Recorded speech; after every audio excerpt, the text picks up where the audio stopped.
bansang China, pinaghahandaan na ang muling pagkikita nila kontra sa Gilas matapos isama sa pool ang kanilang 7'5" big man at mga young players na kaya daw talunin ang Pilipinas.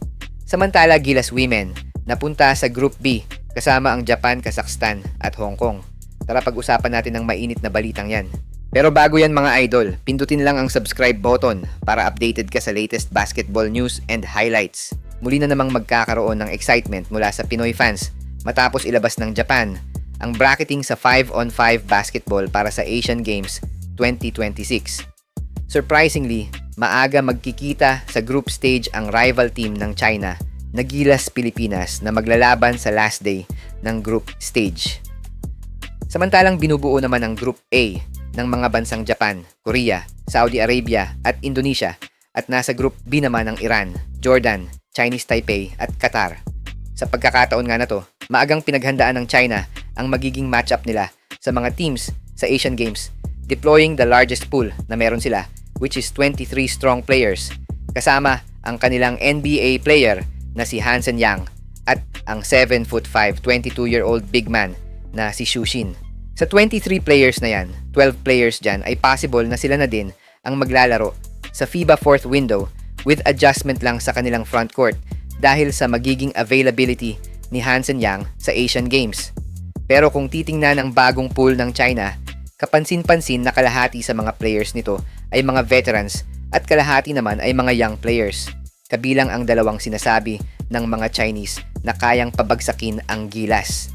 Ang tinutukoy nila mga idol ay sina Li Yueshou na isang solid guard na mula sa kanilang Under-17 program at si Xie Liongwei na isang wing naman mula sa kanilang Under-19 program at parehas na inaabangan mag-debut sa kanilang seniors team.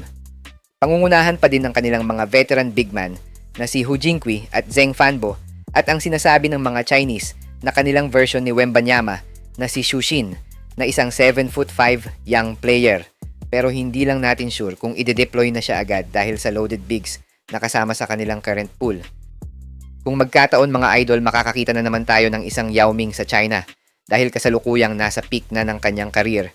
Etong si Xin, averaging 11 points per game with 8.3 rebounds at solid defensive block na halos 2 blocks per game sa CBA.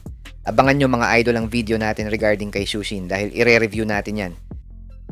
Samantala, kung ang Gilas men ay may early rematch sa China, masusubok naman si Coach Berk Toews ng Gilas Women matapos mapunta sa Group B ang Pilipinas sa women's basketball. Makakaharap agad ni Coach BT ang mga ex-players niya sa Japan, samantalang magkakaroon naman ng challenge sa Kazakhstan at Hong Kong sa kanilang group stage na masasabi nating hindi rin madali para sa Gilas Women.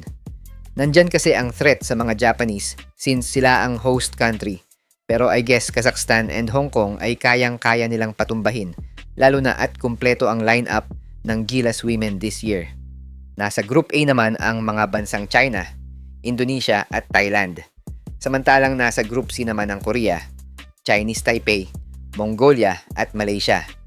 Wala pang bagong update sa magiging pool ng Gilas Women sa ngayon, pero baka ilabas nila yan after ng Olympic qualifying tournament nila sa Mexico.